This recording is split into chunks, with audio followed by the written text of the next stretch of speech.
So when I was deciding what video to make on the channel for this week, I wanted to talk about a game that was fresh in the mind, fresh in the memory. And for the first time, I played through Halo 3 ODST, which, came out in 2009, so 16 years old now.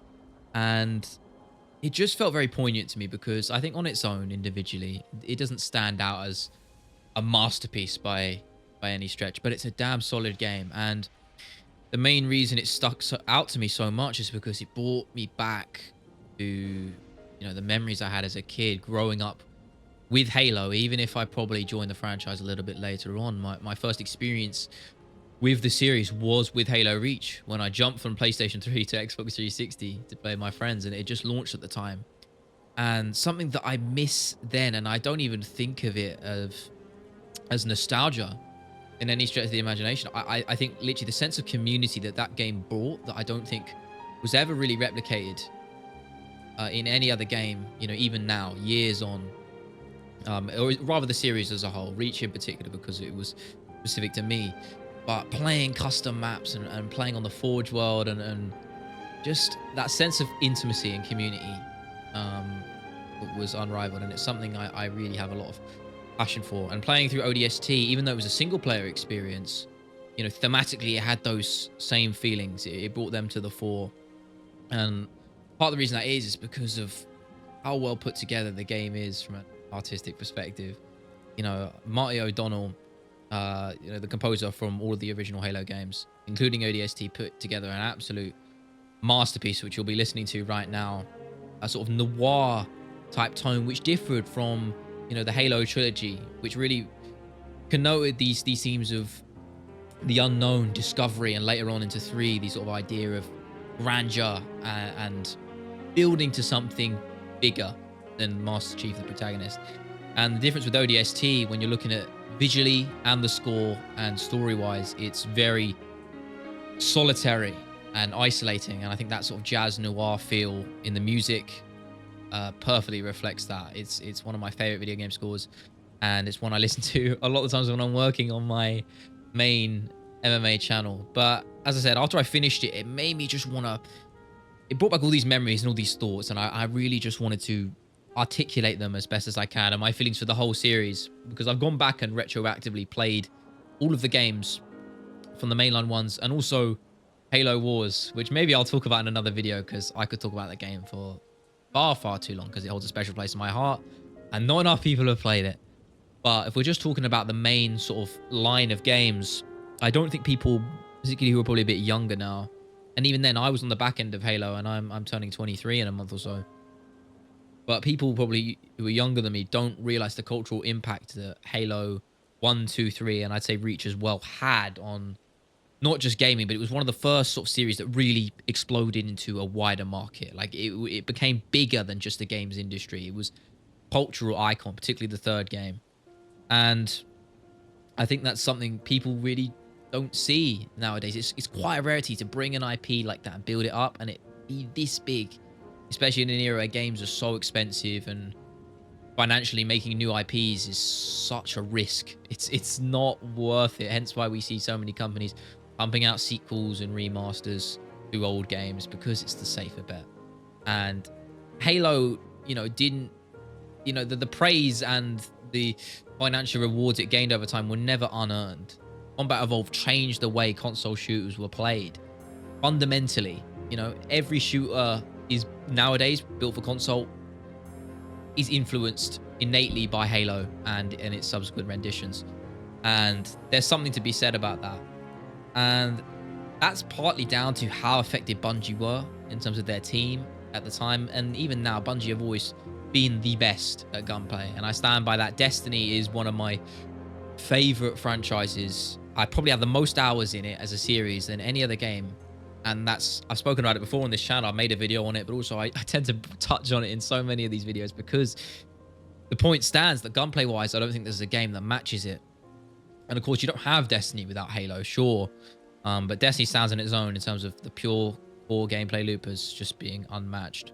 And, you look at Destiny and more Bungie as a studio, and I think going back to Halo and when they left the franchise, I think it shows you how important they were, because We all generally know the story and the decline of the Halo series as a whole, and that was because after Halo Reach and when they finished up support for it, and that was a very well received game. Maybe not as well as it was for 3, but it was never going to be. 3 was the pinnacle of a trilogy. It was the build up, the culmination to everything. Reach was a prequel, and it stood on its own firmly as an incredible game. But after that, Bungie left Microsoft to go work on Destiny by themselves and work with Activision. And the IP of Halo got passed on to 343, who had done work on Reach and had sort of worked as a sort of sister company to help assist development. And now they had the full keys. They had all the keys. They had full reign over the franchise, and they took it in the direction which, ironically, Bungie took with Destiny 2.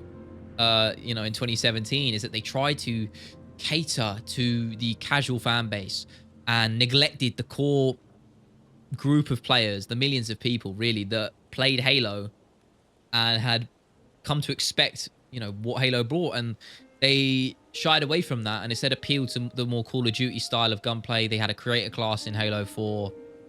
It was all the things that the fans didn't want, and by doing stuff like that and departing from, I hesitate to say the norm, because obviously you need innovation in creative industries, but it was just the wrong creative decisions. I think that's the point I'm trying to make.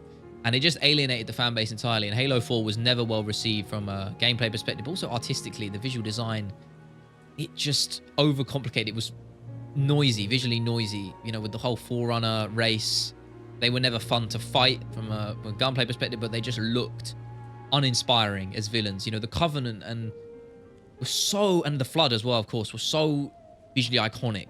The grunts are such a staple of gaming culture. You know exactly what you're looking at. There's nothing that really looks like them, talks like them, and that goes for a lot of the other enemy types like the elites. They're so iconic. And Forerunners, I couldn't even tell you one enemy type from Halo 4 as part of that sort of race. And I think 5 was, I didn't actually play 5, but it was definitely more of the same. They lent even more into that to some extent, adding sprints and stuff in as a sort of innate mechanic. But the main issue with that was, again, the art design. It was even uglier. And even more critically, I can't believe I nearly missed this out, was that there was no split screen, which is the fundamental core. As I said, it goes back to community, and it's like the main focal point of Halo multiplayer was the community, and that was fostered originally because when Halo 1 came out, Combat Evolved, there was no online multiplayer. So these bonds were forged through LAN parties and people playing locally with other people over split screen. And even when online came out, with the original Xbox eventually a few years down the line, and Halo 2, the split screen element was still put at the absolute forefront. And not because online wasn't the norm at that point. Of course, it would go on to be.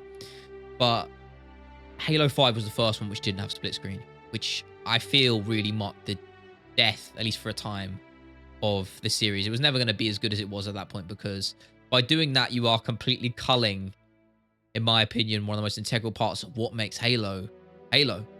And I think that's such a shame. And even with the release of Infinite, where I think 343 probably learned from a lot, and they didn't repeat a lot of the same mistakes. From a gameplay point of view, I think mechanically it's the best playing Halo that's ever come out, which I would not say lightly. It's damn fun to play. I love playing through Infinite's campaign from a gameplay perspective, and the multiplayer was really fun too. But it just was missing something, and I don't know whether that was the support. They didn't have co-op campaign on launch. There's many, many factors to that, and it was almost like Halo Infinite was just almost there, but not quite. And I know now they've been really ramped up the support since there was a change in leadership, and we're seeing the fruits of that. But it just sucks that it won't ever really be the same as it was, because Halo holds such a special place in my heart. And as I said on this channel, I want to talk about the games and experience which relate so intimately to me, and particularly growing up in my life, and why I love them. And I can honestly none personify that more than Halo Reach. So it was really nice to play through ODST recently and live through such a solitary single player encased experience. And I spent a lot of that time, because it's quite a slower game. There's less action. There's a lot of sort of slower segments, where it allowed me a lot of time to think. And whether that's intentional or not, I'm not sure. But it really just evoked a lot of emotion from me, positively thinking about the series as a whole. And I feel I really wanted to just articulate that. you all today. I really encourage you to go and play them because those games hold up very, very well. This is the reason they're so damn influential from a gameplay point of view, as I said, because they're really good and well designed. And Infinite definitely channeled that energy, as I said. Hopefully, with the post-development with that game, and we're seeing where it's going with the multiplayer, we see Halo back on top. I don't know whether that day will come, but either way, I'm grateful for the original games and the memories I had with them. But thank you so much for listening. And the support on the channel recently has been incredible. I know it might not seem like much, and people don't really visualize how many people 500 views is. There's a lot of people listening to just me waffle about my passion, my first passion, my biggest hobby, the thing I love, and beautiful world of video games and creative talent behind all of them and everything in between. I'm very grateful. So thank you for listening, and what to come. I don't know what I will be talking about in the foreseeable future, but hopefully something. Have a good one.